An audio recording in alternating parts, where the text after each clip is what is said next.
புனித மாற்கு எழுதிய தூய நற்செய்தி அதிகாரம் 3 இறைவார்த்தைகள் 7 தொடக்கம் 12. அக்காலத்தில் இயேசு தொழுகை கூடத்தில் இருந்து புறப்பட்டு தம் சீடருடன் கடலோரம் சென்றார்.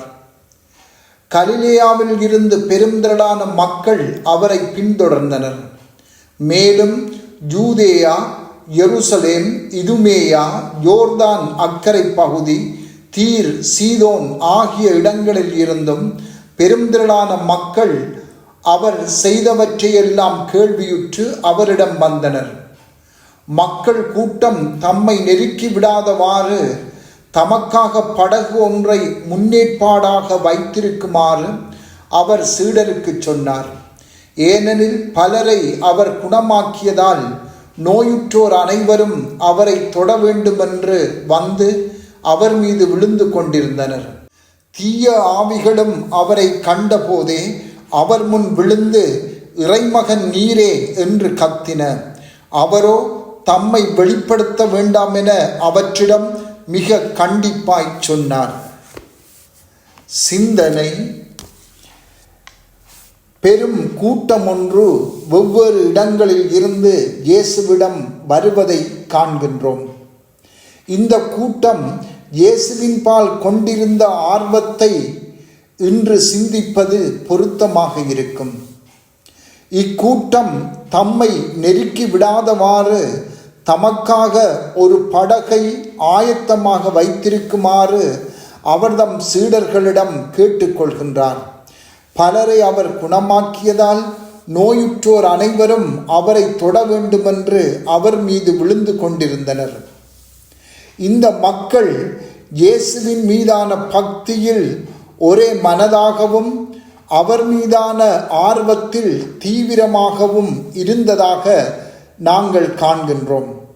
இவர்களின் இந்த பக்தியும் ஆர்வமும் தம் உடல் நோய்களில் இருந்து குணம் பெற வேண்டும் என்ற சுயநல விருப்பமாக இருந்தாலும் அவர்களின் அந்த ஈர்ப்பு உண்மையாகவும் சக்தி நிறைந்ததாகவும் இருந்தது என்பது உண்மையே.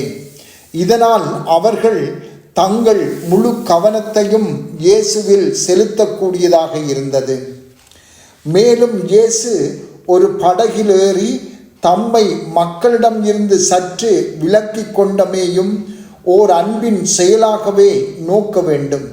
ஏனென்றால் இந்த செயல் இயேசுவை அந்த மக்களுக்காக செய்யும் பணியில் மேலும் கவனம் செலுத்த உதவியது.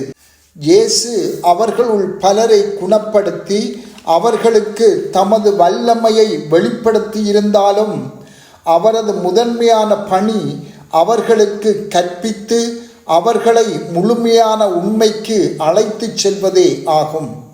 எனவே தம்மை மக்களிடம் இருந்து விலக்கி கொண்டதன் மூலம் மக்கள் தம் உடல் நோய்களில் நின்று குணம் பெறுவதிலும் பார்க்க, அவரது போதனையை கேட்டு உண்மையை கண்டுகொள்வதிலேயே அவர்கள் கூடிய அக்கறை கொள்ள வேண்டும் என்று அவர்களுக்கு உணர்த்தப்படுகின்றது.